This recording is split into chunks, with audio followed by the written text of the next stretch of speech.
আজ আবার চলে এলাম দুপুরের রান্না নিয়ে।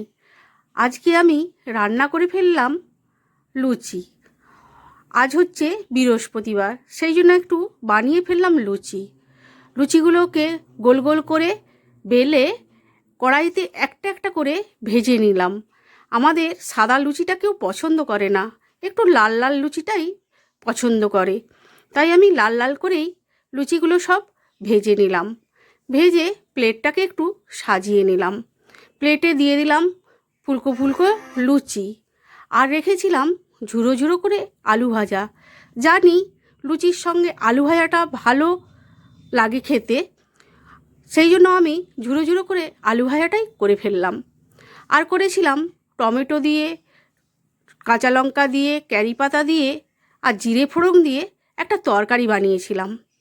আর রেখেছিলাম মিষ্টি। মিষ্টির মধ্যে রেখেছিলাম দরবেশ। দরবেশটাও খেতে খুব সুন্দর লাগে, তাই আমি দরবেশটাই রেখেছি।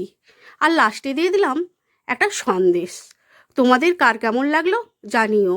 শুভ দুপুর।